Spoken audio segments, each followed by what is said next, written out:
Oke, kita mulai ya. Assalamualaikum warahmatullahi wabarakatuh. Selamat siang, salam sejahtera bagi kita semua. Om Swastiastu, Namo Buddhaya. Alhamdulillah kita sudah masuk pertemuan keempat, kalau tidak salah, betul ya? Di mata kuliah akuntansi keuangan lanjutan. Di mana yang pertama kita belajar tentang indirect holding, yang kedua kita belajar tentang mutual holding, yang kemarin kita translasi untuk foreign currency-nya saja untuk pembelian maupun penjualan yang nantinya akan menimbulkan gain exchange atau loss exchange. Terus yang terakhir kemarin kita foreign currency for making consolidation statement. Seharusnya kalau menurut saya ini enggak hal yang baru lagi ya. Cuma nanti perbedaannya kalian harus mentranslasikan atau menggunakan measurement. Jadi yang kemarin saya sudah kasih tahu kepada kalian kapan sih kita menggunakan metode translasi atau current rate method, kapan sih kita menggunakannya itu dengan menggunakan measurement atau temporate method. Seperti yang kita ketahui, ya saya ulas lagi sedikit, seperti yang kita ketahui kemarin, kalau kita menggunakan current rate method atau translasi, berarti intinya adalah foreign currency itu sama dengan local currency. Itu yang kalau kita menggunakannya adalah current rate method. Sedangkan kalau kita menggunakan measurement atau temporal method, pada saat nanti kita mau melakukan consolidation statement-nya, kita harus mentranslasinya tersebut atau mengkonversi aset, liabilitas, ekuitas, dan juga revenue sama expense-nya tersebut dengan menggunakannya metodenya adalah measurement. Kalau misalkan foreign currency berbeda dengan local currency-nya. Nah, itu yang harus kalian pahami dulu. Karena nanti salah mentranslasikan atau salah mengkonversikan, maka nanti salah melakukan pencatatan penjualan karena jumlahnya juga nanti akan beda gitu ya. Oke, sebelum kita mulai kita berdoa dulu, semoga apa yang kita pelajari hari ini dapat bermanfaat bagi kita semua dan kalian dilancarkan dalam puasa dan juga kalian tetap cinta dan sayang kepada mata kuliah akuntansi keuangan lanjutan, salah satunya juga makin betah belajar dengan saya. Amin, mudah-mudahan ya. Saya agak lebih gantengan kayaknya dengan menggunakan batik ya, harusnya ya. Karena hari ini tadi saya ada pelantikan. Ya sudah, kita berdoa dimulai.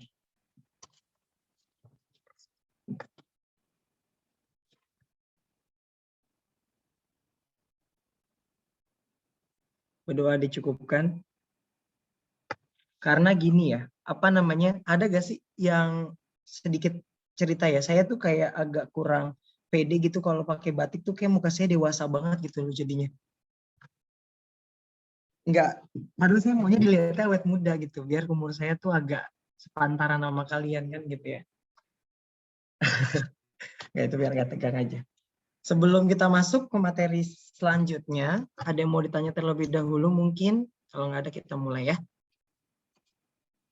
Maaf Pak, mau absen sekarang nggak di screenshotnya? Oh boleh. Oke. Senyum ya, jangan cemberut ya. Oke. Ayo. Ayo senyum ya. Ayo, Yala. Oke, 1, 2, 3. Udah atau lagi? Udah. Setera, bagus gak sayanya? Kalau sayanya bagus sih berarti sudah. Oke, sekali lagi Pak. Jaga-jaga. Ayo teman-teman ya. 1, 2, 3. Oke. Makasih Lala. Makasih. Oke, kita mulai ya.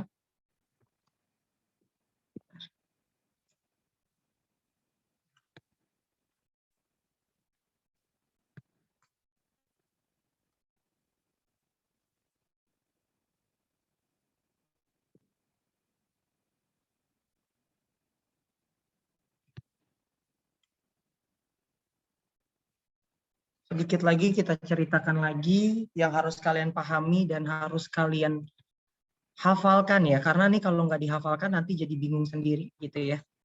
Kemarin kalau kita bilang tentang metodenya adalah current rate method, maka pada saat nanti ada selisihnya tersebut, kita harus mengadjustnya tersebut ke other comprehensive income, ya, ke accumulation other comprehensive income. Kalau ada selisih pada saat kita mengkonversikan, ini kemarin sudah saya jabarkan ya, ini kita lengkap aja biar agak tidak terlalu banyak ya. Nah, terus yang kalian harus perhatikan juga nanti berkaitan dengan amortisasi ya, nih yang menjadi kunci juga. Pada saat kalian mengamortisasi, ada kurs yang berbeda di sini, yang nantinya pasti ada pengaruhnya terhadap OCI kalau kita menggunakannya metode translation atau current rate method. Karena kenapa? Pada saat pengakuan awal paten, pengakuan munculnya paten dari excess value tersebut gitu ya, maka kita menggunakannya itu adalah historical cost-nya dulu, harga pada saat atau rate pada saat terbentuknya. Sedangkan pada saat kita di sini adanya amortization expense-nya tersebut, ini kita menggunakannya exchange rate-nya adalah average. Ingat ya, pada saat kita melakukan beban amortisasi, kita menggunakan average. Sama seperti yang kemarin saya sudah berikan ilustrasinya pada saat di sini. Nih. Jadi ini yang harus kalian hafalkan. Kalau kalian mau gampang hafalin adalah perbanyak latihan dan juga tulis. Jangan hanya di PPT. Kalau kalian tulis di buku kan jadi kalian buka-buka tuh, kalau PPT kan kadang kalian buka kadang enggak. Betul enggak? Benar enggak sih? Ya ini yang harus kalian, yang kata kuncinya nanti ya. Jadi kalau nanti kalian ada ujian, ininya di catatan kalian itu harus ada ini. Jadi kalian bukanya jadi agak lebih gampang gitu loh. Ini udah summary-nya terkait dengan kapan kita menggunakan rate-nya historical, kapan kita current closing, atau kita menggunakannya adalah average rate. Nah tadi ya saya bilang ya terkait dengan expense, pada saat kita menggunakannya adalah metodenya. Nih, expense dari mana? Dari amortisasi, berarti of intangible items. Contohnya adalah paten atau goodwill. Di sini current tapi ya kan, tapi kalian lihat lagi di sini ada penjelasannya. Untuk current rate biasanya untuk laporan income statement dia menggunakan nih usually the average rate for the years. Jadi intinya adalah dia menggunakannya adalah rata-rata untuk 1 tahun tersebut. Jadi untuk revenue dan expense ketika kita menggunakan translation method atau current rate method, kita menggunakannya adalah average rate. Makanya di sini nanti pasti ya, ini saya bilang sekali lagi, ketika ada opening rate atau kalau saya bilang current rate pada historical pada saat pertama kali berbeda dengan amortisasinya, dan juga ending patennya ini kan pakainya closing nih. Ini closing, ini pakainya adalah opening, ini pakainya average, maka nanti selisih dari yang ini kan dikurangi. Ya kan? Berarti sekitar sekian ya, berarti ya 135.500 gitu ya. 135.500 dikurangi dengan 126 nanti hasil menghasilkan adalah 9.500. Nah, ini yang akan nanti mempengaruhi adjustment terhadap OCI-nya gitu ya. OCI-nya nanti akan berubah. Oke. Sampai tahap current rate method ada yang mau ditanya dulu sebelum kita masuk ke metode yang kedua, yaitu dengan menggunakan remeasurement atau temporal method. Cukup jelas ya, saya rasa cukup jelas. Kita lanjut dulu, berarti kalau dengan menggunakannya adalah remeasurement, berarti ini tadi kata kuncinya adalah foreign currency have difference dengan local currency. Nah ini yang harus kalian perhatikan di sini. Ketika local currency-nya berbeda dengan foreign currency, pada saat kita mau melakukan kombinasi bisnis pertama kalinya, nanti untuk consolidation statement, kita harus melakukannya tersebut dengan menggunakan metode remeasurement. Metode remeasurement itu lebih banyak ya, rate-nya ya. Maksudnya penggunaan rate-nya itu agak lebih banyak gitu loh, karena ada historical, ada current, ada closing rate juga. Maksudnya dengan hal demikian ada nih ya, terkait dengan demikian. Terus juga kita harus bedain antara moneter, non moneter, aset dan liabilities gitu ya. Oke, pada saat kita menggunakannya measurement, tadi ini udah.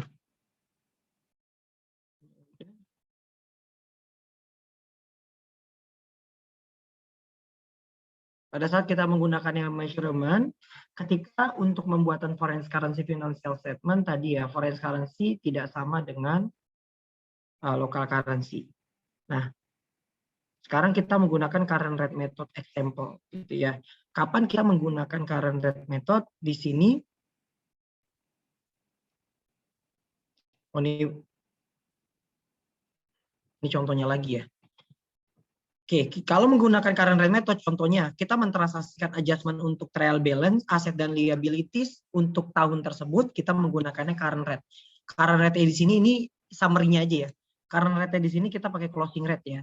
Equity at historical rate, kita di sini menggunakannya adalah tanggal terakhir dari transaksi tersebut, kecuali untuk return net earning. Karena return net earning itu adalah hasil komposit atau gabungan hasil penjumlahan dari demikian. Dari pendapatan dikurangi beban, maka return net earning itu nanti akan muncul sesuai dengan pendapatan dikurangi beban dengan menggunakan transaksi tersebut. Jadi kalau untuk return net earning kita nggak jumlahin ya, nah itu yang harus kalian perhatikan. Sedangkan kalau untuk revenue, dia menggunakannya average rate. Ini udah kemarin contohnya, saya nggak jelasin lagi. Ini ada di buku, kalau kalian mau lihat. Coba kita lihat di bukunya itu di halaman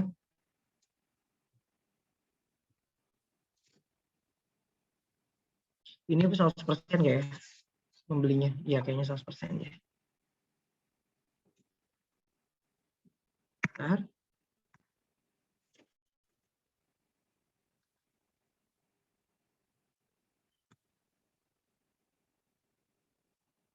Di atas.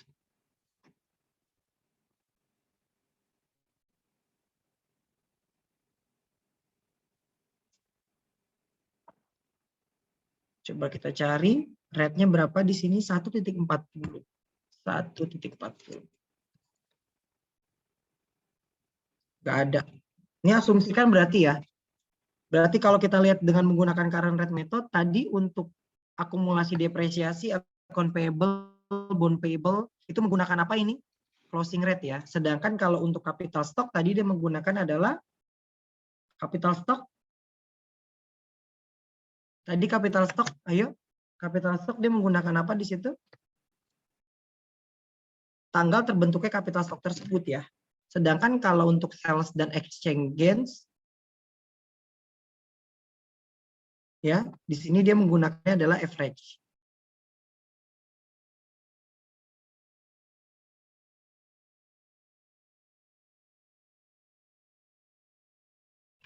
Nah kalau kita menggunakannya adalah tadi, nah,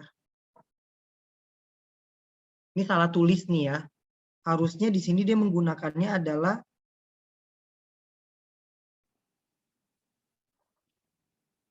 iya nih, ini bukan current rate method ya. Harusnya di sini kalau kita lihat ada.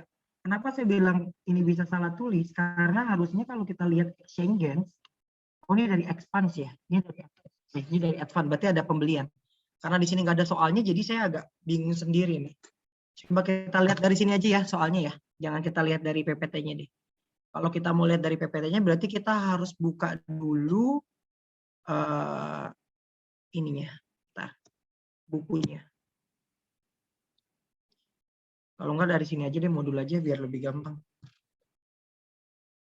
Yang seperti yang kemarin saya udah bilang,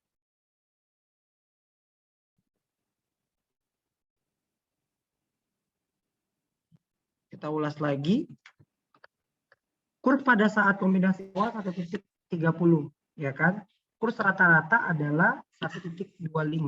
Kurs akhir tahun adalah 1.20. Paten awalnya adalah sekian, berarti kita menggunakan kurs awal dulu ya. Terus rata-ratanya untuk amortisasi, sedangkan kalau untuk yang paten akhirnya adalah 1.20. Nah ini kalau kita mencari nilai paten kemarin ya, kita sudah bahas ya. Nah bagaimana kalau di sini kita bisa lihat 31 Desember, PECO sebuah perusahaan USA membeli seluruh saham HOP sebuah perusahaan Inggris senilai 455 secara kas, tidak ada selisih antara nilai buku dengan nilai wajarnya. Nilai 1 pound sterling British adalah 1.30. Nah, berarti ini pada saat kita kombinasi, apapun metodenya, ya, apapun metodenya terlebih dahulu pada saat kombinasi dulu awal ya. Ya, ini kita menggunakannya adalah saat untuk mencari nanti adanya selisih. Ingat ya, ini untuk mencari adanya excess value atau tidaknya, kita tetap menggunakan harga British dollar pada saat pembelian. Ini untuk mencari excess value. Beda dengan kalau kita mau mentranslasikan. Ini langkah pertama dulu. Jadi yang kalian perhatikan bedanya konversi untuk consolidation sama konversi untuk mencari excess value itu berbeda ya. Kalau excess value tersebut kita mencarinya tetap dengan menggunakannya kurs yang terjadi pada saat itu. Kemarin kita udah dapat hasilnya ke paten 130.000 pound sterling atau 100.000 dolar. Nah, baru nih pada saat kita mau melakukan closing atau kita membuat laporan konsolidasi, baru kita menggunakan metodenya apa dulu. Kalau kita menggunakan current method, baru kita akan nampak hasilnya tersebut seperti ini. Ya, jadi yang kalian harus perhatikan perbedaan antara kita menggunakan pada saat kita mau melakukan mencari excess value. Ini kan untuk mencari excess value di awal, kita pertama kali kita menggunakannya adalah kurs pada saat terjadinya pembelian tersebut atau kurs pada saat terjadinya kombinasi. Sedangkan kalau pada saat kita melakukan konversi, baru kita menggunakannya metode tersebut. Jadi pada saat awal itu kita tetap menggunakannya adalah konversinya terlebih dahulu. Nah ini tadi cash dan sampai dengan fund to P, karena di sini adalah aset sama dengan liabilitas, itu kita menggunakan closing tadi seperti yang kita sudah baca ya. Closing rate adalah 1.20, maka di sini tetap kita tulisnya adalah 1.20 untuk closing rate. Oke, kemarin ketemu akumulasi OC-nya 28.650. Ya, itu terkait dengan OC-nya. Ini udah, kemarin saya udah kasih tahu kalau kita menggunakan metodenya demikian. Nah nih, yang saya ngasih tahu hanya yang penting-pentingnya aja ya. Untuk yang selebihnya kan sama jurnalnya untuk terkait dengan eliminasi. Nah, untuk eliminasi yang paling kalian harus perhatikan, kalau menggunakan metode cost, ini menggunakan metode cost terlebih dahulu ya, dengan asumsi kepemilikannya adalah 100%, tanpa adanya NCI, ini masih kepemilikan 100% ya, kepemilikan 100%. Nah, maka pada saat kita melakukan amortisasi terhadap paten, maka 12.500 inilah ini kita dapat dari mana? Ini kita dapat dari harga paten pada saat itu dikalikan dengan rate-nya. Atau kalau kita mau lihat nih, harga patennya kalau kita dengan menggunakan euro British pound sterling adalah 100.000 dibagi dengan 10 tahun, ini bukan 145 ya, tapi 125. Jadi kalau direvisi silakan direvisi, kalau di modulnya tadi masih salah. Maka ini kalau kepemilikan 100% masih kita gunakan jurnal other expense pada paten. Ingat sekali lagi, saya hanya menambahkan eliminasi yang penting-penting saja. Yang sebelumnya saya nggak ulas lagi karena udah pernah kalian dapatkan di pertemuan sebelumnya dan juga di AKL 1 terkait dengan amortisasi excess value terkait dengan terkait dengan adanya dari aset tetap gitu ya, atau aset tidak tetap. Nah, yang kedua, ini masih dalam 100% kepemilikan. Ketika di sini kita masih 100% kepemilikan, ada perbedaan selisih, maka kita munculkan accumulation pada paten ini kalau misalkan ending paten lebih kecil dibandingkan dengan total ending balance. Nyambung nggak? Ending balance kita kan 117. Ending paten kita kursnya nurun jadi 120. Berarti patennya tersebut dinilai lebih rendah. Maka akumulasinya akan didebitkan. Tapi kalau ininya dinaikkan menjadi 1.45, coba kalian kaliin deh. Kita tolong, coba kalian kalikan. Ini yang harus penting yang kalian harus perhatikan ya di sini ya.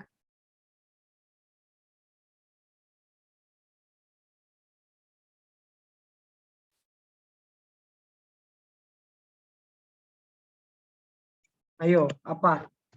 Berapa, Dek? 130,5, Pak. 130,5 lebih besar nggak? Besar. Nah, berarti ini tinggal dibalik, patent pada accumulated OSC. Nyambung ya. Kalau misalkan ending balance lebih besar dibandingkan, lebih kecil dibandingkan ending patent. Jadi kalau kursnya, di sini kan karena kursnya 1,20, maka patennya dikurangkan. Tapi kalau nanti kursnya lebih tinggi, maka nanti nilai paten tersebut akan dicatat lebih besar. Begitu. Nyambung ya.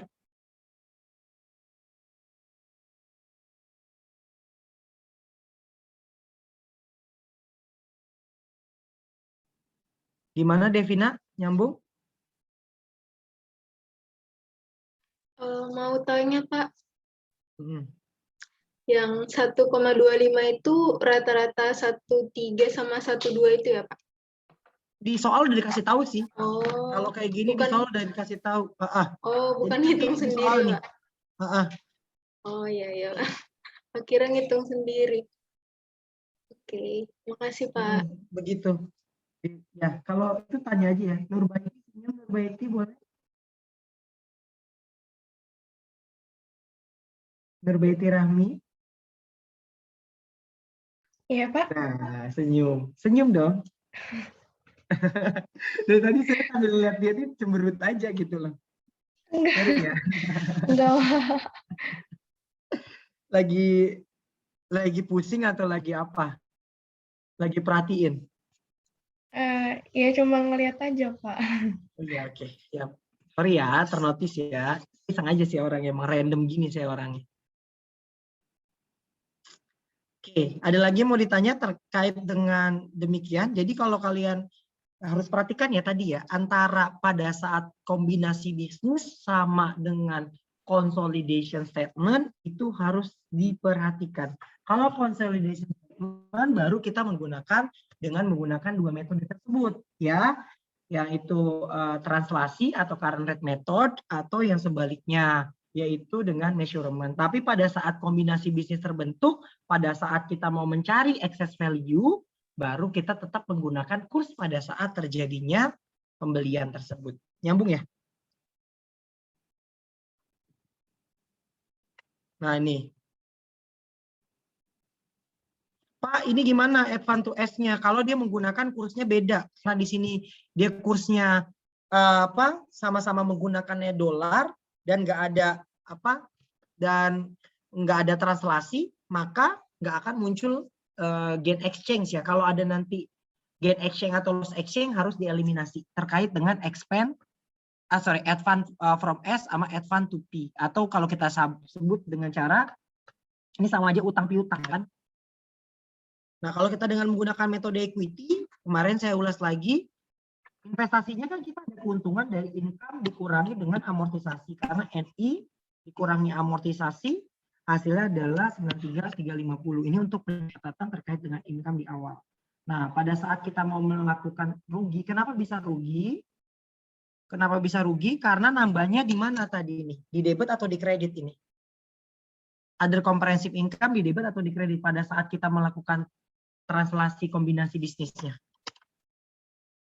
28,650 tadi. Ini rugi pasti kalau dia ada di debit ya. Jadi kalau nanti di kredit, investment pada other comprehensive income yang nantinya ada di equity.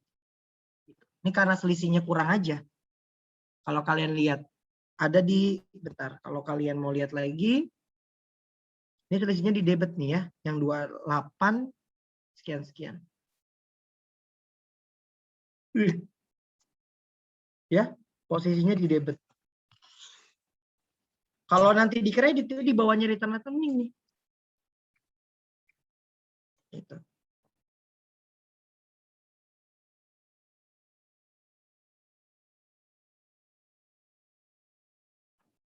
Bentar.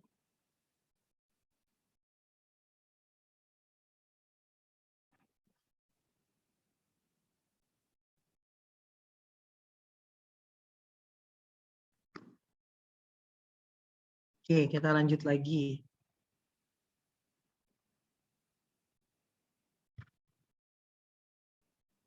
Yang penting-penting aja ya, yang kalian harus perhatikan ya, yang punya, yang kalau ulasan kayak gini kalian bisa lihat di YouTube saya bisa, atau enggak di Pak Agung Dinarjito boleh. Nah, kalau pada saat kita menggunakannya metodenya adalah tadi equity, maka kita mencatat dulu ini pembukuan ya. Ini yang dicatat sama si Duk ya. Yang pertama mencatat income, kedua mencatat selisih kurs. Selisih kurs ini akibat translasi.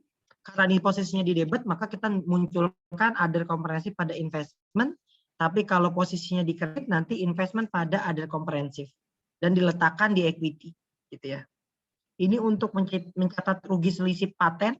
Kenapa bisa rugi? Karena tadi ending paten tidak sama dengan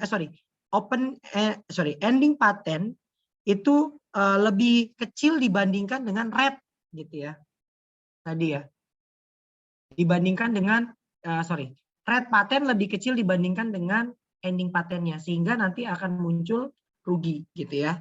Ini terkait dengan rugi tersebut. Kalau untung tinggal dibalik, investment pada other comprehensive nantinya terkait dengan untung paten tersebut.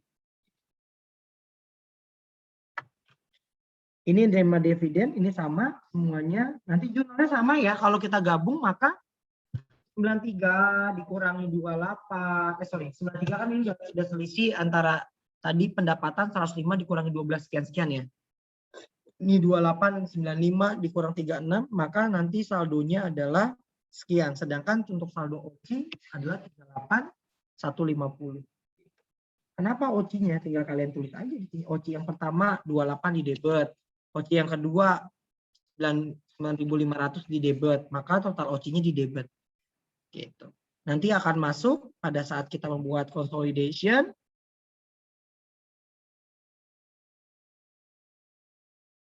Ya. Kalau kita masukin ke return earning, nanti dia akan muncul minus. Ya, terkait dengan demikian. Ini sebagai pengurang. Tapi kalau nantinya lebih besar atau selisihnya di kredit, nanti di situ akumulasi OCI-nya akan positif. Dia akan positif. Kalau OCI-nya positif. Apa namanya selisihnya di kredit atau untung.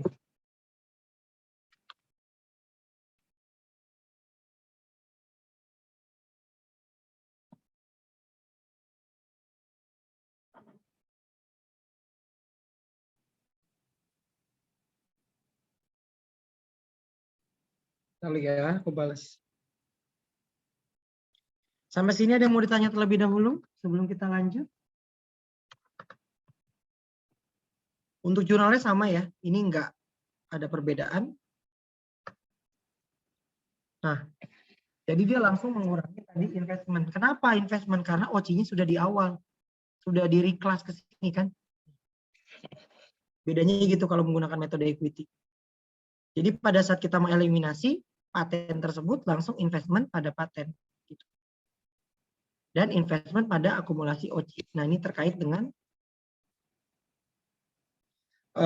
pada saat kita mengeliminasi akun yang 286150 itu. Nah, sekarang kita contoh yang sama, tapi kita menggunakannya adalah temporal method. Kalau kita menggunakan temporal method, supaya gampang gimana ya? Saya sajiinnya ya.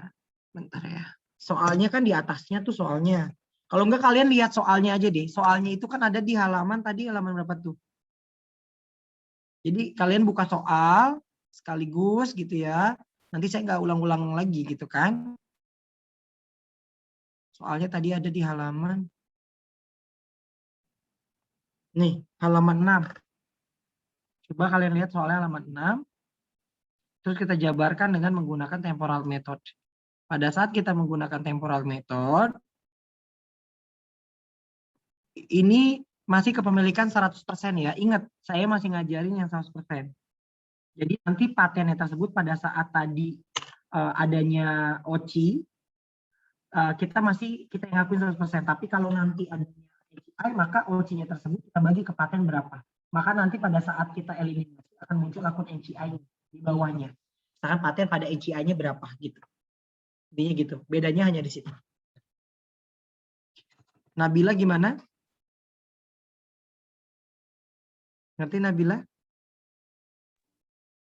Iya Pak, dari tadi lagi buka ininya, file Oke, bukunya. siap. Nabila anak mana ya? Orang mana ya? Saya Jakarta. Oh, Jakarta. Oke. Iya. Sama berarti ya. Iya, Pak. Kapan-kapan boleh kali bukber bareng. Iya, Pak. Enggak, bercanda. Boleh sih kalau mau juga nggak apa-apa. Iya, Pak. Nanti kalau ini. Enggak, bercanda. Rame-rame. Bentar. Ya. Ini di record lagi ya. Rame-rame, Pak. Rame-rame. Enggak, rame-rame, betul, rame-rame. Rame-rame. Iya, Pak. Biar nggak terlalu ini aja apa. Ya, kaku aja kan. Jangan dimasukin hati ya kalau saya bercanda ya. Enggak kok, Pak. Enggak apa, Pak. Siap. Ilustrasi penjabaran kalau kita menggunakannya adalah temporal method. Kalau temporal method, maka nih perbedaannya kita akan tahu nih di sini. Pertama, pada saat kita menggunakan cash sampai dengan cash kan ini kan kita berarti monetary asset ya. Cash, account receivable, terus ada lagi account mana tuh? Account payable, bond payable, itu kan monetary asset. Maka dia menggunakannya adalah tadi ya, current ya, atau closing rate. Coba kalian lihat, betul nggak? Nah, sedangkan kalau kita menggunakannya adalah inventory, inventory ini ada penjumlahannya nih, ini bedanya di sini nih. Kalau pada saat kita menghitung inventory dengan menggunakannya dengan menggunakan metode temporal, maka rumusnya kayak gini kan, kita menghitung inventory kan kalau kalian pernah belajar tentang menghitung COGS kan rumusnya adalah persen barang dagang awal ditambah pembelian dikurangi retro dan potongan harga pembelian gitu kan, dikurangi dengan persediaan barang dagang akhir, maka muncul HPP kan gitu ya. Ini sama kayak gini. Yang kalian harus perhatikan adalah pada saat kalian menghitung inventory bisa dapat 122 ini dapat dari mana gitu kan. Nah nih, beginning inventory kita menggunakannya adalah historical. Purchase ya kita menggunakannya adalah average, dijumlahkan muncul COGS. COGS ya kan dikurangi dengan ending inventory-nya. Ini ending inventory-nya 120 udah ada ya, 120. Tinggal ini dibagi dengan ini menghasilkan ini gitu. Jadi 122 itu dihasilkan dari situ gitu loh. Nyambung nggak? Halo?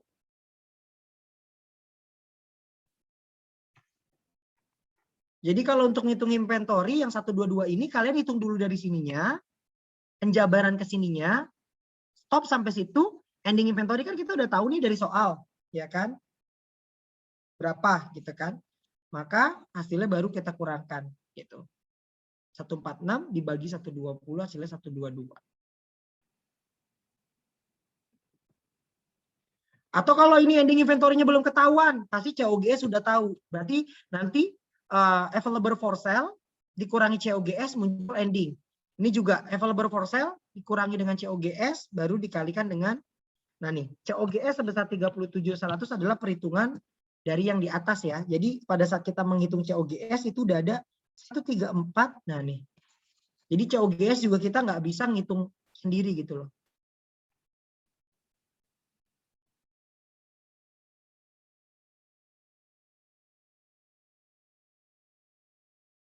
Ya, karena COGS dihitung dengan metode FIFO gitu ya, maka kurs yang dipakai untuk ending inventory pasti kita menggunakannya adalah first in first out ya, pembelian terakhir 122. Atau kalau kalian mau lihat bisa tadi dengan cara yang tadi aku bilang ya.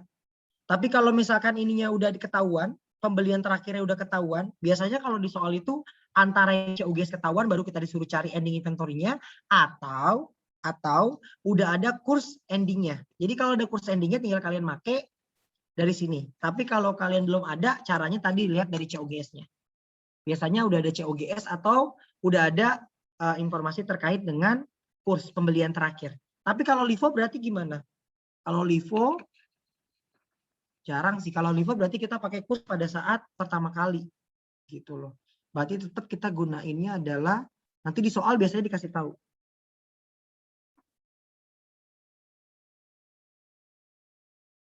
Nanti kalau itu di soal biasanya dikasih tahu. Oke. Tapi untuk COGS, cost of sale, itu langsung ada hasil penjumlahan ya. Bedanya di situ. Depreciation historical, ya kan? Wage and salaries average, ini karena expand. Dividen itu dibagikan pada saat kurs pembagian dividen. Coba cek, 122 betul nggak? Kurs pada saat pembagian dividen.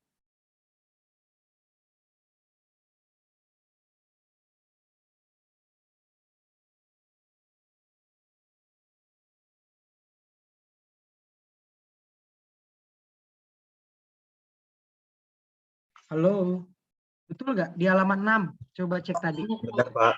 Benar ya? Pak. Ya, 1,22. Ya, maksudnya ya 1,22. Sedangkan kalau untuk accumulation depreciation itu historical, account payable karena tadi monetary, bond payable karena monetary, maka kita masukkan ke dalam closing rate. Sedangkan untuk capital dan return net earning, ini kita menggunakannya tetap kurs pada saat terjadi historic. Ya, salesnya adalah 122. Oke, kalau sudah maka hasilnya demikian. Ini tadi ada perbedaan nggak? Nah nih, bedanya. Kalau kita menggunakan remission, maka kita mengakuinya adalah exchange loss atau exchange gain. Karena di sini terkait dengan loss, maka kita munculkan nantinya langsung masuk ke dalam income statement. Bedanya di situ. Kalau yang tadi OC kita masukin ke dalam equity, tapi kalau kita intinya gitu, kalau OC kita masukin ke balance sheet, kalau tadi terkait dengan exchange loss atau exchange gain itu kita masukinnya ke dalam income statement. Maka nanti tadi saya bilang dia langsung muncul seperti ini.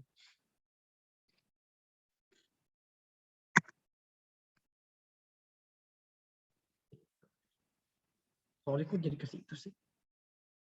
Ya, sampai sini sudah cukup jelas. Untuk eliminasinya gimana? Sama saja. Cuma nanti kita akan ada eliminasi terkait dengan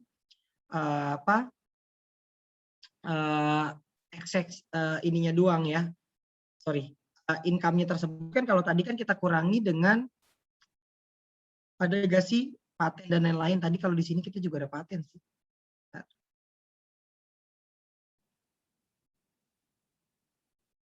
Income pada dividen, pada investment. Ini masih sama ya. Patennya juga demikian. Jadi patennya, tapi patennya karena tadi nggak ada perbedaan, maka nggak muncul. Tadi saya udah bilang kan. Makanya di sini kita pengakuannya amortisasi patennya tersebut pasti sesuai dengan nilainya. Nggak ada lagi yang 9.500 itu udah nggak ada. Pasti nggak muncul lagi yang 9.500 kan. Jadi bedanya gitu ya. Kalau kita menggunakan remeasurement pasti nggak ada perbedaan tuh antara paten awal, paten akhir, sama paten akumulasi karena jumlahnya juga sama gitu loh. Seperti yang tadi yang di sini kalau kita lihat.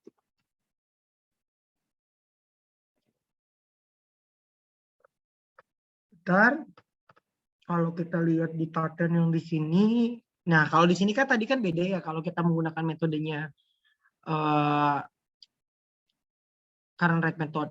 Kalau yang ini kan pada saat kita menggunakan remeasurement, nah ini bedanya nih. Pada kita mengakui amortisasi, dia tetap menggunakan historical. Jadi amortisasinya paten tersebut tetap sama. Nah itu perbedaannya. Jadi kalau kita simpulkan dengan menggunakan metode measurement, nih, kalau ini masuk ke OC, yang 28 selisihnya.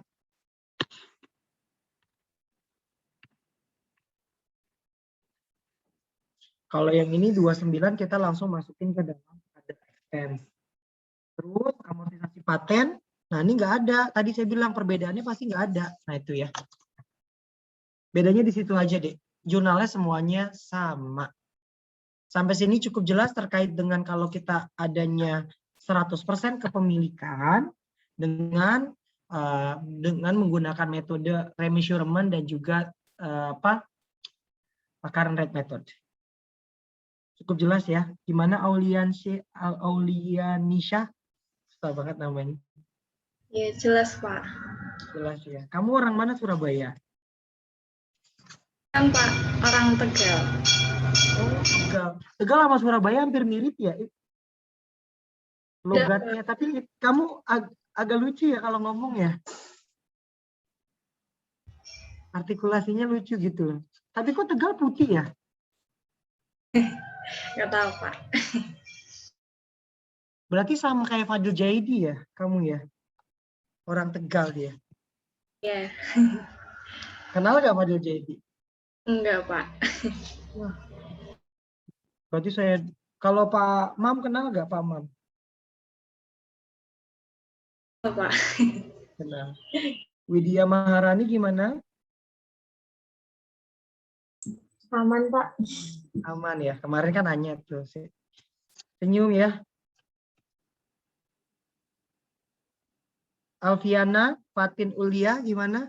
Aman? Aman, Pak. Aman ya, sambilan saya cek-cek di sini.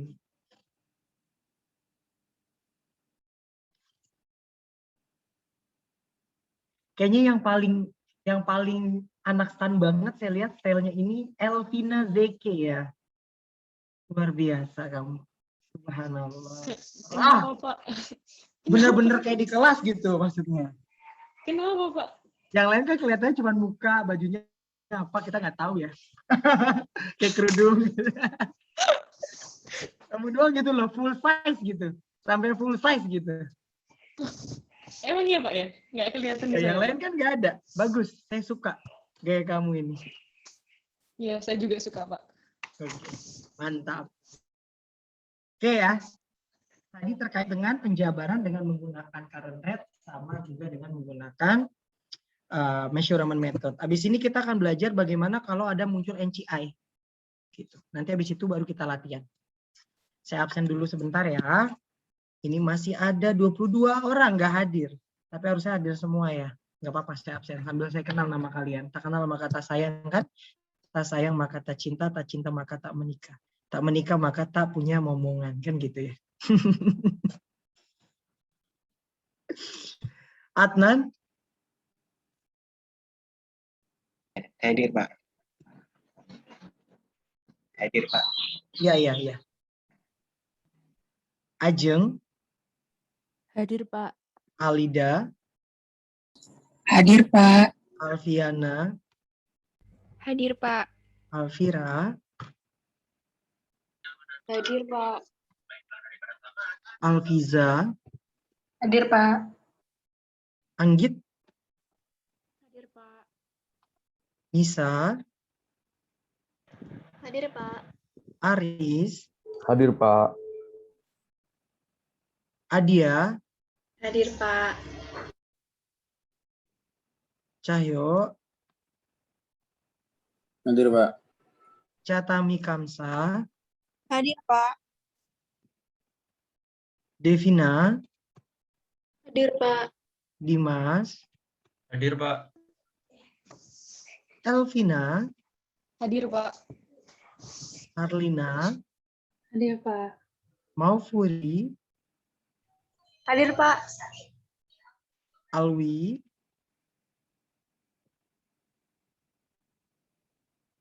Alwinya izin sholat asar, Pak. Oh udah, ya oke. Iya. Subhanallah. Jangan lupa Wi ya, doain ya Dewi. Pokoknya kalau nggak doain saya nggak izinin. Nggak bercanda. Aduh. Said Abdurrahman. Hadir, Pak. Suaranya ya. Hadir. Nabila. Hadir, Pak. Nanda. Hadir, Pak. Ahmad. Nur Ahmad. Hadir, Pak. Nurbaiti. Hadir, Pak. Nurul. Hadir, Pak. Paul. Hadir, Pak. Rehan. Hadir, Pak. Widya. Hadir, Pak. Zaki. Hadir, Pak. Oke, finish.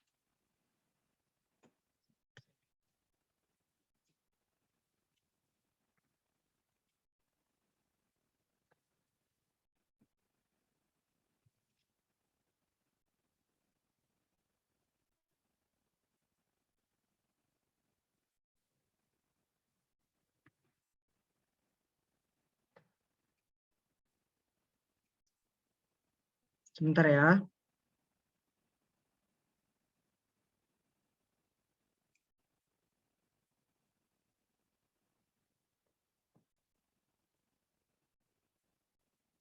Assalamualaikum.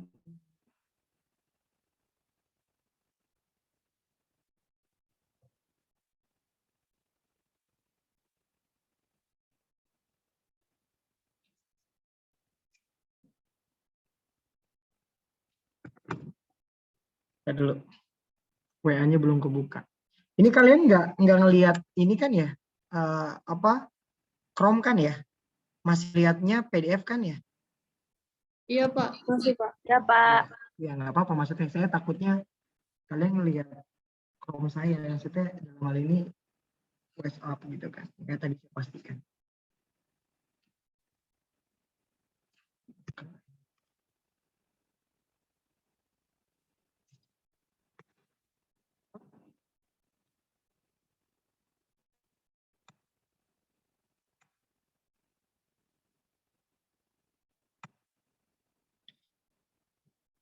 Kalian libur lebaran kapan sih? Saya belum ngecek lagi tanggal lagi.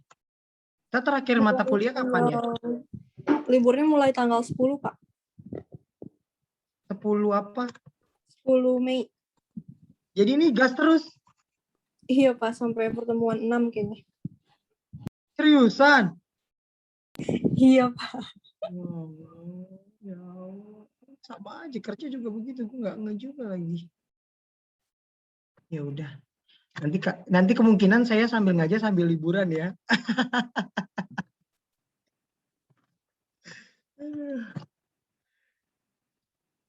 Saya jujur ya, kayaknya agak boring dengan rutinitas seperti ini gitu loh. Gitu. Karena ya saya kan orangnya emang jarang keluar atau apa ya. Jadinya begitu loh. Oke, kita lanjut lagi. Bagaimana sekarang kalau kita menggunakannya tersebut kalau muncul non-controlling interest. Jadi kalau di sini muncul non-controlling interest, saya nggak jelaskan terlebih dahulu, saya nggak jelaskan lebih panjang lebar ya. Intinya non-controlling interest itu muncul kalau kepemilikan tidak 100%. Berarti nanti akan muncul 10% kepemilikan untuk NCI. Di sini ada mata uang fungsionalnya adalah LCU ya. Local currency unitnya sebagai mata uang fungsional. Kurs saat itu berarti ini sama ya kursnya ya antara mata uang fungsional sama mata uang lokal sama. Sekarang kita bisa lihat di sini hasilnya kurs saat itu adalah 0,15 untuk yang kurs USD sama dengan LCU-nya 1. Nah di sini nggak dijabarkan local currency unitnya itu apa ya. Intinya 0,15 sama dengan LCU-nya 1. Nah equity S terdiri dari 1 juta LCU, 500.000 LCU. Tidak ada selisih antara nilai buku tersebut. Nah, biasanya nanti di soal akan muncul informasi kayak gini ya. Ada kurs 1 Januari, berarti kurs 1 Januari ini kurs pada saat pembelian, rata-rata, dividen, dan closing. Oke. Ini tadi sudah bilang ya, pada saat kita mau mencari ada gak excess value dari suatu investasi kita, berarti kan kita harus lihat dulu dari nilai total perusahaan tersebut dikurangi dengan nilai bukunya ya, atau nilai wajar dari aset neto. Nah, sedangkan sini kita bisa tahu 229.500 itu adalah pembelian pertama kali ya. 229.500 dibagi dengan 90%, hasilnya adalah 225. Nilai wajar saat itu adalah 1.500.000 yang didapat dari capital stock ditambah dengan retained earning. Hasilnya adalah 1.500.000 dikali dengan 0,15. Nah ini, saya bilang tetap menggunakannya adalah kurs 1 Januari. Jadi kalau pada saat kalian menghitung nanti ada dividen atau tidak, pada saat nantinya bentuk laporannya itu ada banyak ya, ada aset, ada liabilitas, dan lain-lain gitu. Ini kursnya itu tetap menggunakan kurs pada saat 1 Januari atau kurs histori pada saat kurs terjadinya transaksi gitu ya. Maka di sini muncul ada paten senilai 30.000. Nah, 30.000 tersebut dikalikan dengan dibagi dengan 0,15 maka menghasilkan 200 LCU. Nah, 200 LCU ini kan untuk keseluruhan 100% kepemilikan ya. Sorry. Ya Allah.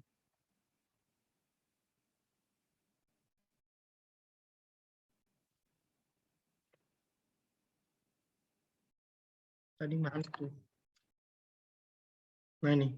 Untuk 100% kepemilikan berarti nanti untuk paten tersebut ya, untuk paten tersebut maka nanti akan ada muncul NCI-nya ya.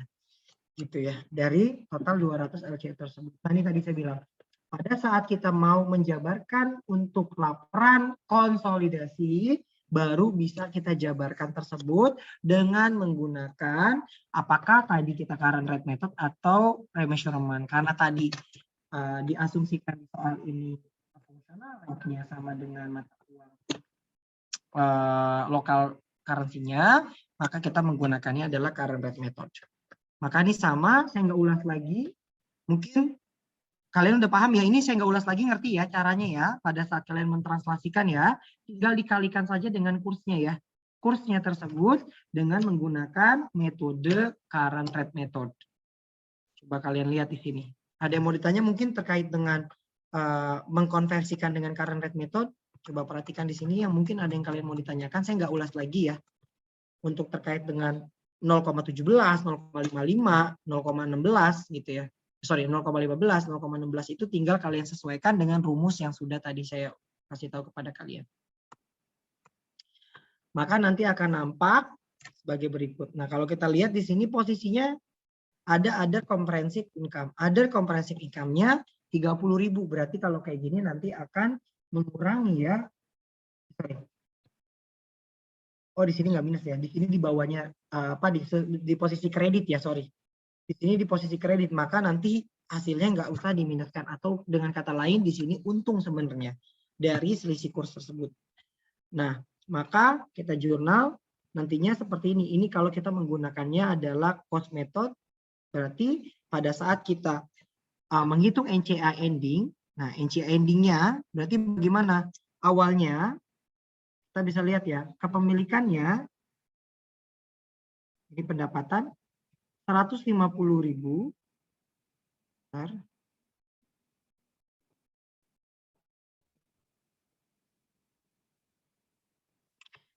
Capital stock ditambah dengan return net earning dikalikan dengan 10% hasilnya 23.300. OC-nya tadi kan kita udah dapat ya.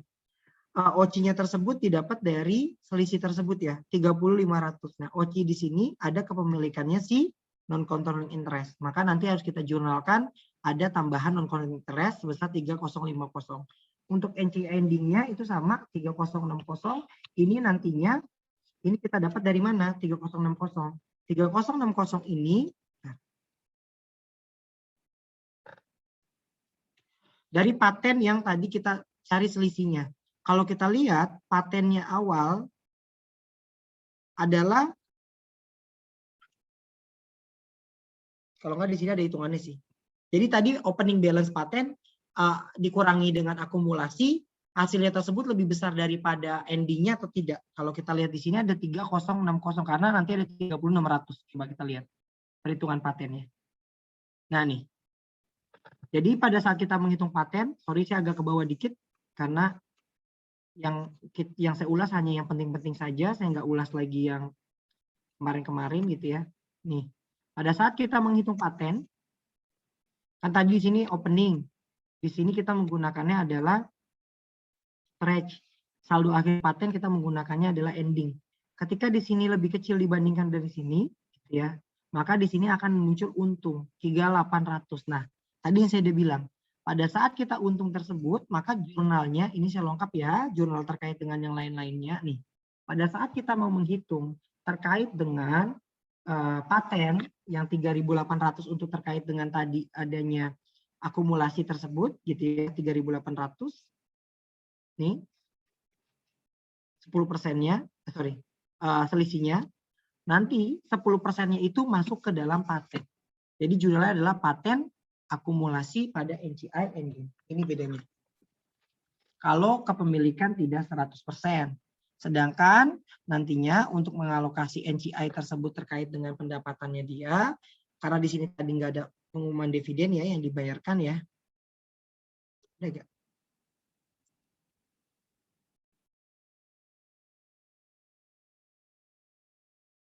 Ada tuh ya. Ada, sorry. Dan saya nggak ada. Nah nih. Ini ada dividen di sini.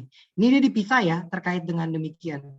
Nah, ini untuk yang 3.500 ini adalah penjabaran dari keuntungan yang akan dimasukkan ke NCI dari hasil translasi ya. Translasi yang ini nih, tadi konversi. Yang 3050 nih.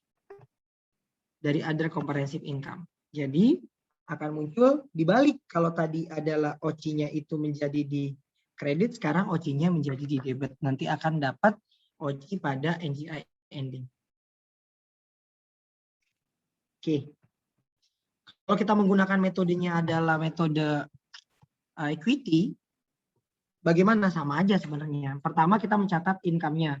Income-nya dari mana? Dari income dikurangi dengan ini amortisasi dari paten ya. Tadi 3.200 kita udah tahu ya.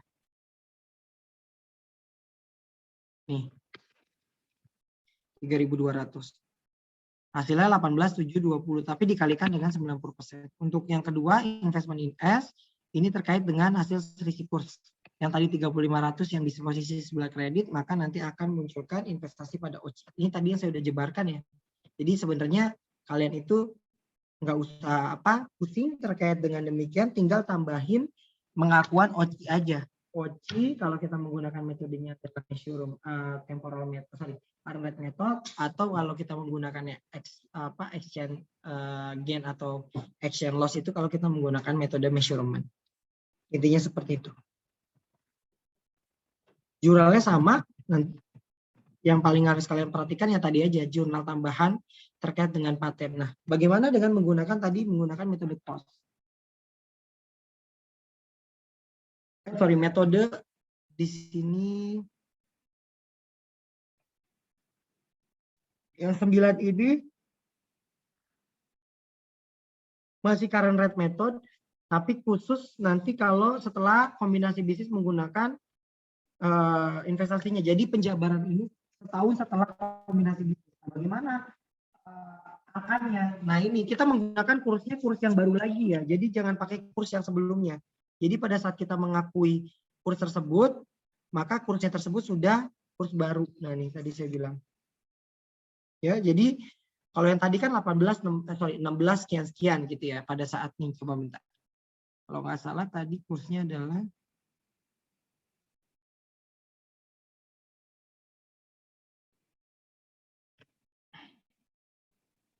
nah 15, 16, 17.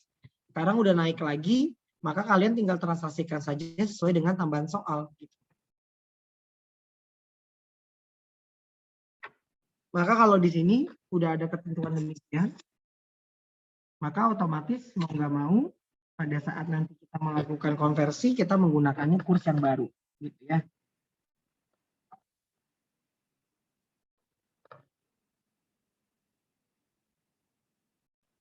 Nah kalau uang muka karena tadi di sini kita uang mukanya beda dengan mata uang fungsionalnya, nih ya, S memberikan jangka waktu P senilai LCU-nya adalah 300.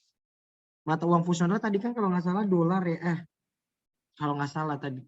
Maka pada saat nanti ada tingkat suku bunga dan lain-lain, maka tetap kita harus eliminasi terkait dengan hal demikian. Nggak enaknya di situ.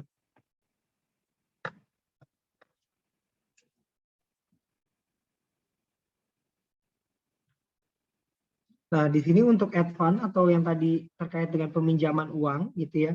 Maka pada saat nanti ada selisih kurs gitu ya. Kurs karena uang muka berubah jadi 0,18 sama 0,19, maka pada akhir tahun akan membuat jumlah koreksi sebesar OC pada add fund from S. Ini kalau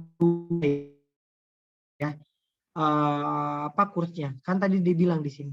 Kursnya adalah 18, sedangkan kurs akhir tahun 0,19, maka ada perubahan demikian. Maka nanti jurnalnya akan nampak seperti ini. Akan nampak kertas kerja percobaannya seperti ini. Sorry ya, kertas kerja percobaan ini namanya. Saya ke toilet dulu boleh ya? Coba perhatikan aja dulu, intinya ini sama aja dengan yang tadi, cuman bedanya adalah di tahun perolehan, lewat 1 tahun perolehan, berarti kita udah misalkan 2016, sekarang 2017. Berarti udah lewat 1 tahun, berarti kursnya pakai yang mana? Kurs yang baru gitu. Ini seperti itu. Bentar ya. Kalian tuh agak ngantuk gak sih? Kok saya agak ngantuk ya?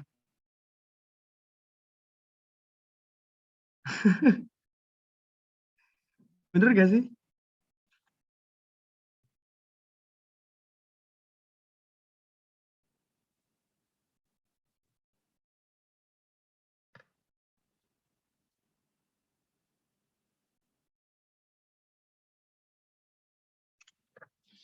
Oke.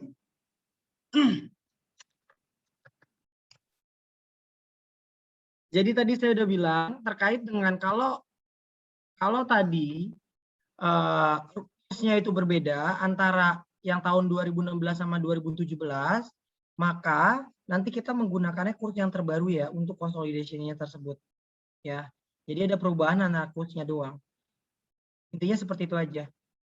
Kalau metode yang paling penting tadi nih ya, perbedaannya yang cukup signifikan adalah pada saat adanya gain dari translasi tersebut atau konversi, kalau menggunakan metodenya adalah current rate method, maka nanti akan muncul ke dalam OCI. Sedangkan kalau nanti kita menggunakan metodenya adalah measurement, dia akan muncul ke exchange gains atau exchange loss, langsung masuk ke income statement. Intinya di situ aja perbedaannya.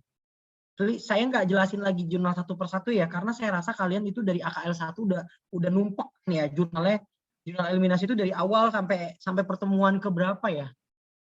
10 itu masih bahas tentang masalah eliminasi terus ya kan, tambahin terus. Jadi rasa mudah-mudahan waktu dulu sudah paham ya, tinggal nanti kalian ulas lagi. Kalau kalian nggak paham, saya juga bikin video terkait dengan AKL 1 itu, terkait dengan modulnya tersebut, bisa kalian simak. Mudah-mudahan bisa membantu kalian dalam proses pembelajaran. Gitu aja ya.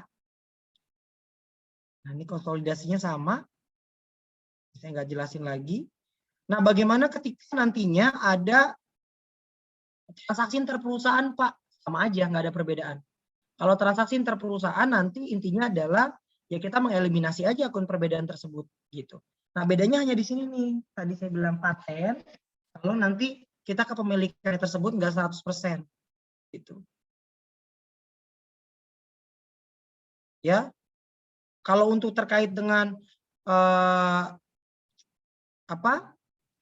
unrealized profit ending inventory, realized profit, dan lain-lain tuh sama semua jurnalnya. Saya nggak jabarkan terlebih dahulu. Nih, kalau gini kan mengeliminasi transaksi perusahaan terkait dengan sales atau penjualan ya. Ini catch up kalau metode equity cost, maka muncul.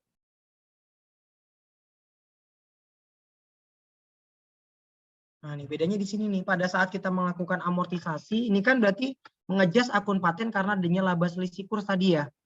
Yang 3 sekian-sekian. Nah, ini jurnalnya kita masukin ke dalam NCI-nya. Gitu. Bedanya di situ.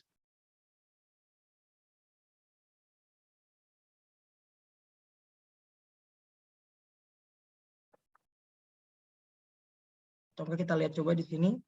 Nih, akan lebih baiknya ya. Awalnya tadi kita income-nya adalah 36.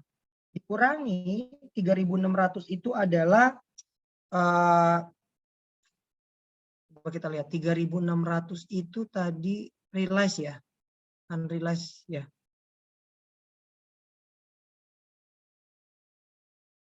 $3.600 bentar. Oh, ini terkait dengan amortisasi paten ya. Mengamortisasi paten. Baru dikurangi dengan adanya downstream nih, yang 3.500 penjualan secara downstream kan. Maka akan menghasilkan sebesar 25.660. Ini jurnal terkait dengan mengakui income. Sedangkan kalau tadi terkait dengan adanya laba selisih kurs, nah ini kok bisa dikurang sih laba selisih kursnya? Karena awalnya kita kan 3.500, ingat gak yang tadi di awal, di tahun 2016? Di tahun 2016 tadi kan labanya itu 3.500. Sedangkan kita sekarang sudah di tahun 2017 menghasilkan 58 gitu loh. Ini kita lihat tadi ya. Pada saat 2015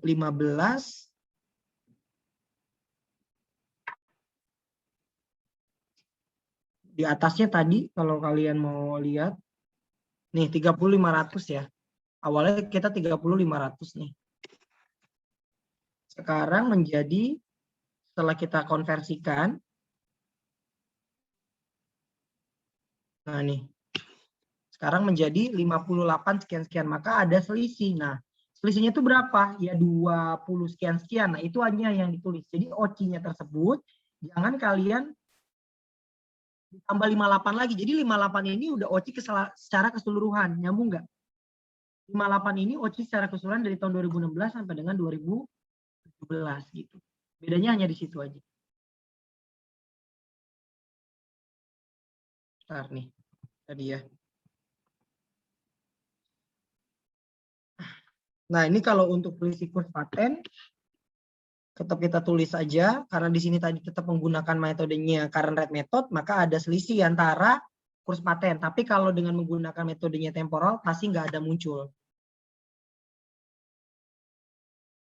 Ini kalau ada dividen maka nanti akan nampak seperti ini. Ini interest income ini terkait dengan tadi adanya advance ya, penerimaan yang diterima dari, kalau kita lihat di soalnya tadi kita ada bunga kan,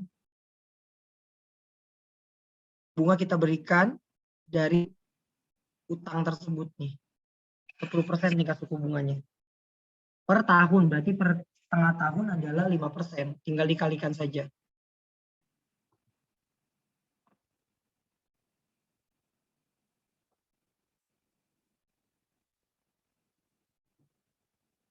Gitu.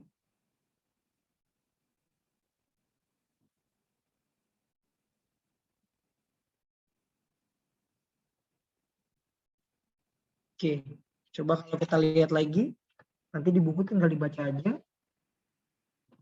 Itu udah semua, tadi udah clear terkait dengan perolehan setelah tanggal neraca dan lain. Gitu. Nah kalau di sini kita nggak bisa declare ya, intinya cuman disuruh bikin laporan konsolidasi aja gitu. Tadi udah sampai sini. Azan dulu ya, istirahat dulu ya. Nanti habis ini boleh deh langsung kita latihan soal. Bisa, Pak. Bisa, Pak. Bisa, Pak.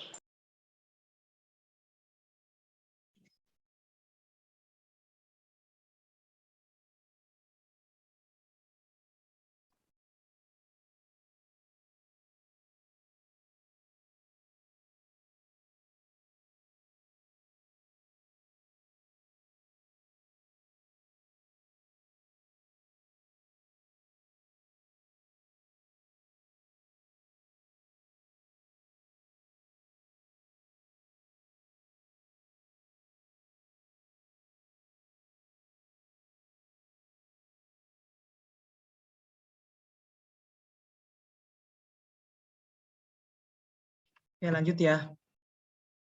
Bagaimana sih kita membuat consolidation untuk foreign subsidiary atau laporan nantinya ketika kita punya anak perusahaan gitu ya.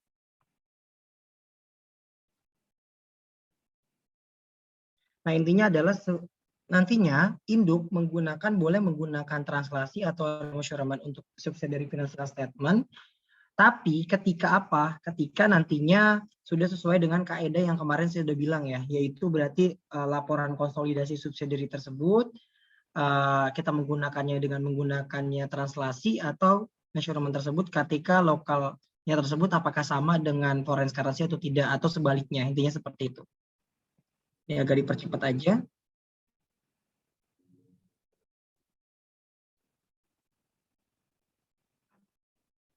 Nanti yang pertama adalah income dari subsidiary dan investment akan dieliminasi. Kedua, subsidiary equity account dieliminasi, including akumulasi OCI-nya juga dieliminasi. Yang ketiga, worksheet prosedur nanti similar dengan domestic subsidiary. Intinya di awalnya aja. Tadi perbedaan ketika kita menggunakannya tersebut, menggunakan apa? Ketika kita menggunakannya dengan adanya foreign currency atau tidak, itu hanya pada saat kita mentranslate aja atau mengkonversikan dengan menggunakan kedua metode tersebut. Intinya di situ aja sih. Nah, ini contohnya. Pertama, kita mengeliminasi akun income. Kan tadi kayak gitu ya. Kedua, ini expense ini terkait dengan tadi 14.500 itu kalau nggak salah terkait dengan other expense ya, yang terkait dengan amortisasi ya, amortisasi. Ya. Return earning itu pasti dieliminasi, dividen juga dieliminasi ini kalau dengan menggunakan metode cost. Sedangkan kalau dalam sisi aset, pasti akan mempengaruhi yaitu investment, advance, dan juga nanti adanya paten yang berubah. Tadi ada paten yang berubah 19.500 ya. Ini terkait dengan adanya ending paten tidak sama dengan close rate-nya paten tersebut, sehingga adanya selisih tersebut. Ini sama. Nah, kalau dalam segi akumulasi other comprehensive income, nanti ini advance itu udah pasti ya, kita eliminasi ya. Nah nih tadi, other comprehensive income tersebut, yang kita harus akui, yang mana hanya yang ada di parent. Sedangkan yang nanti masuk ke dalam di anak tersebut, kita harus eliminasi. Ya, terkait dengan hal demikian. Maka nanti hanya muncul akun-akun yang sifatnya tidak resiprokal dan juga akun-akun yang sifatnya individualis. Intinya seperti itu. Habis materinya ini untuk hedging of net investment nanti akan masuk ke dalam materi selanjutnya untuk akuntansi lindung nilai. Saya rasa cukup kita latihan soal dulu ya. Satu soal aja saya kirim ke kalian. Bentar ya. Satu soal aja. Tenang, saya nggak jahat-jahat kok.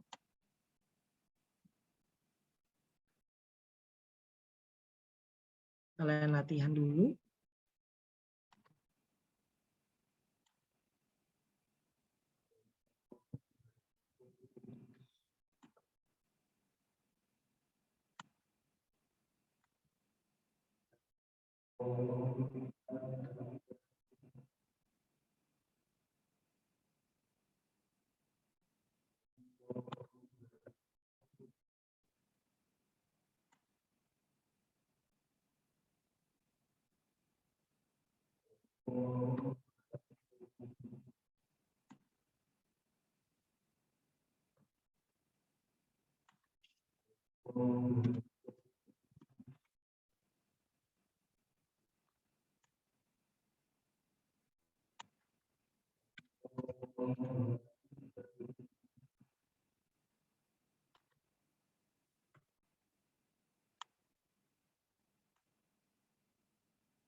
Coba satu soal aja dulu.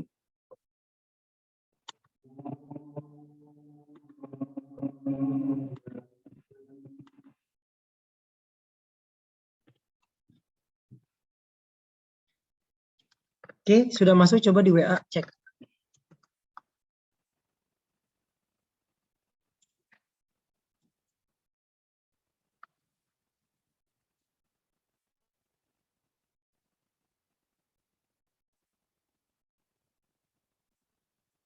Sudah masuk?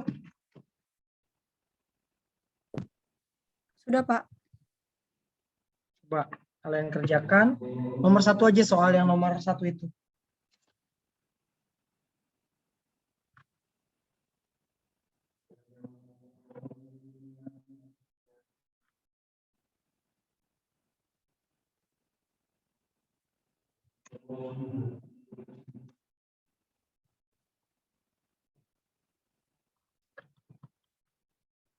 Saya baru tahu ada filter ternyata di sini.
Nggak kedengeran ya? Astagfirullahaladzim. Saya ngomong sendiri nggak kedengeran tadi. Coba saya mau tahu dong, kalian itu excess value-nya berapa? Excess value-nya dulu coba. Pertama kan nyari excess value-nya dulu, berapa excess value-nya? Boleh dalam bentuknya apa? Dolar atau bentuk langsung LCU boleh. Berapa? Excess value dalam dolar dulu berapa? Kalau kalian langsung kalikan dengan dolar ya. 5.000, Pak. 5.000, Pak. Ya, betul. Berarti kalau dalam LCU-nya adalah 100.000. 100.000, betul. Sampai situ dulu udah cukup betul. Oke. Biar gampang lagi, kalian kerjain lagi patennya. Patennya berarti berapa? Nanti ada perbedaannya. Biar gampang ya, langkahnya gitu dulu. Patennya kan tadi ada beginning tuh. Terus ada rata-rata. terus ada closing, cari dulu di situ. Baru nanti kita bikin tabel consolidation-nya. Apa? Tabel translasinya.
Berapa tadi patennya? Paten itu dulu deh, paten amortisasinya dulu berapa? Kan tadi beginningnya sudah kita tahu deh, LCU-nya adalah 100.000 dikali dengan 0,45, hasilnya kan 45 ya. Karena kursnya pada saat itu adalah 0,45 kan. Terus patennya tersebut kursnya berarti berapa? 0,42 kan? Untuk yang amortisasinya. Iya nggak? Sama nggak? Untuk amortisasi expense-nya. Sama ya, berarti ketemunya adalah 4.200 4.200 kan gitu. Sedangkan untuk ending balance-nya berarti berapa? Tadi kalau setahun itu kalau ketemu adalah 100.000 dibagi 10 berarti kan 1.000 per tahun. Berarti tinggalnya adalah 90.000 ya. Berarti 90.000 dikali dengan kurs endingnya berapa? Kurs endingnya berapa? 0,4, Pak. Ya, 0,4, 0,40 atau 0,4. Berarti hasilnya 36. Berarti di sini akan rugi atau untung?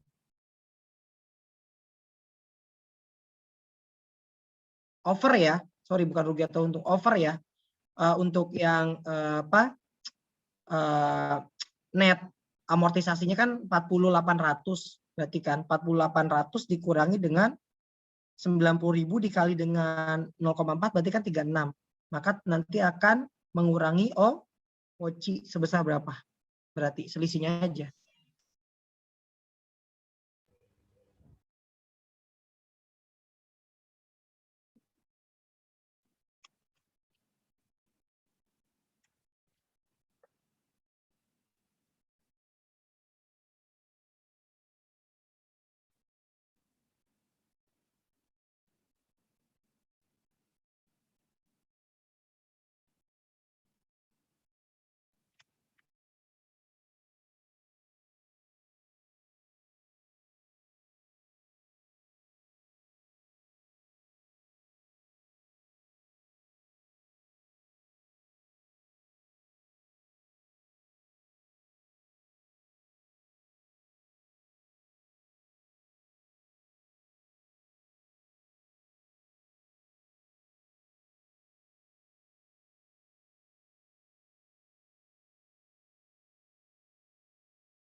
Kalau enggak biar agak lebih cepat aja ya.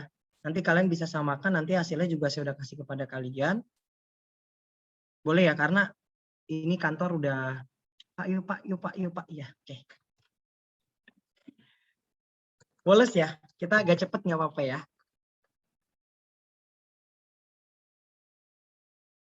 Nanti saya kasih kepada kalian. Jadi caranya adalah yang tadi, ini saya udah bikin tadi. Nah, saya kasih ke kalian, tapi nggak usah lah ya, kalian screenshot aja lah ya. Kasih nggak? Semuanya kasih biar gampang, nggak usah Kasih, nulis ya. Pak. Oke.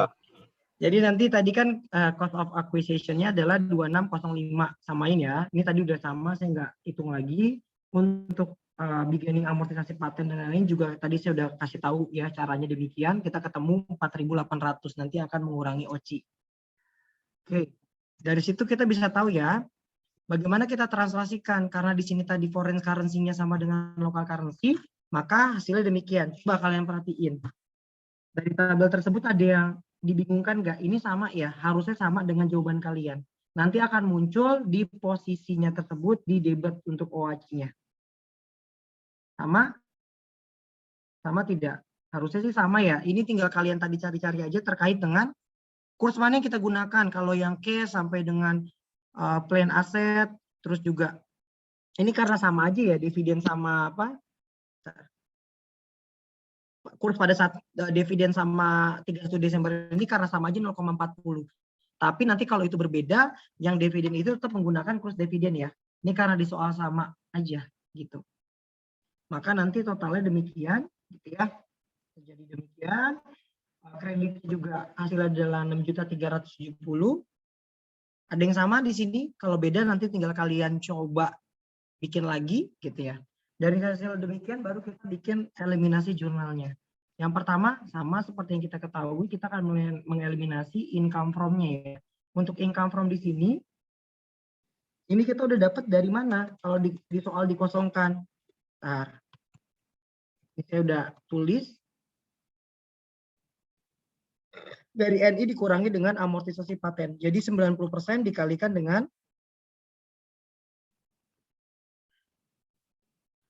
net income. Net income-nya kalau di kertas kerja, net income-nya adalah 420, dikurangi dengan amortisasi patennya adalah D52, bentar, amortisasi paten. Tadi,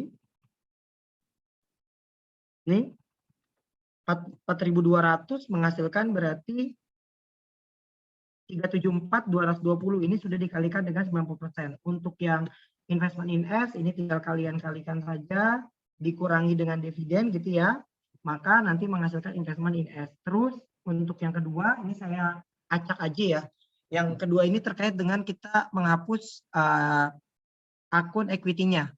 Common stock, return earning, patent, investment in S pada NCI beginning.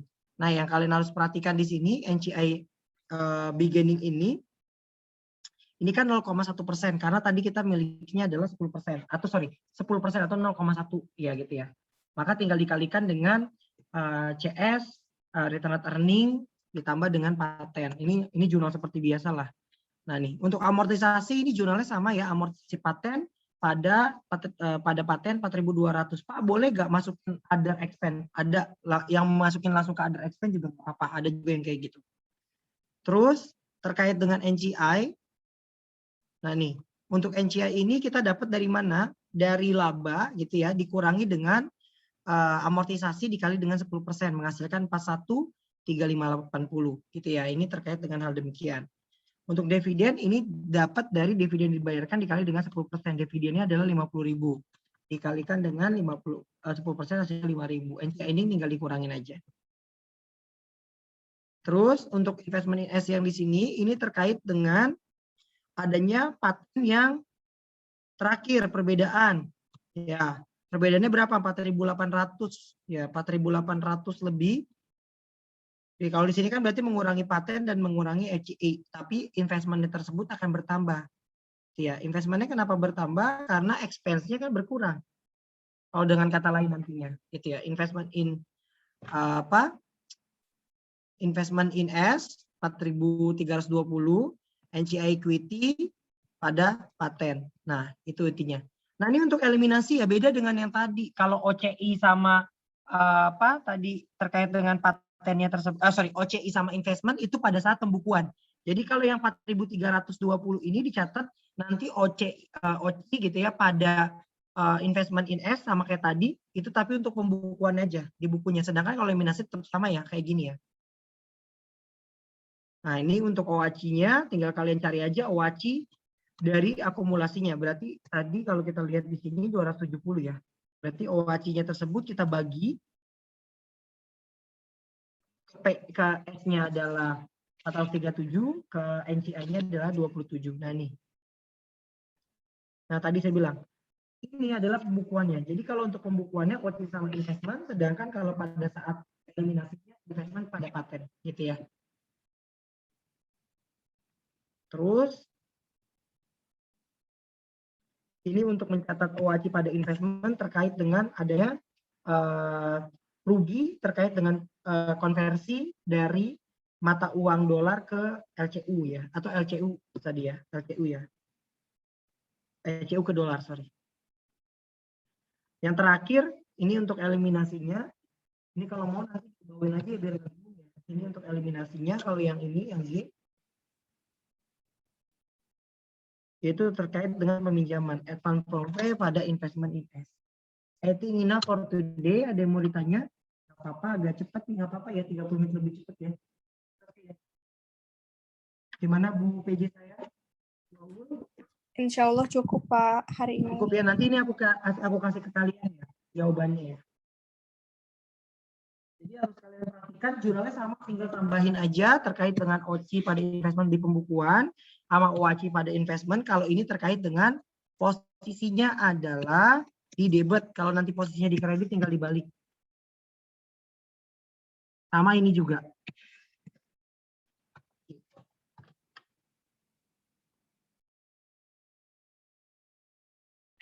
Alwi tadi sholat ya? Iya Pak. Doain saya enggak? Waduh, tadi kan belum tahu Pak. Belum tahu Pak. Saya nggak didoain. Masih bisa doa sekarang Pak. Kalau nggak didoain saya nggak izinin. Doanya apa Pak? Biar saya tahu Pak. Ya doanya apa aja. Yang penting yang kebaikan datang untuk Pak Muhammad Abdul Muiz gitu aja. Keburukan Amin. dijauhkan gitu kan. Amin. Abis ini ya Pak. Abis ini Pak. Iya. Masih ada waktu Pak. Tenang Ya Pak. lapor ya berarti ya. Baik Pak.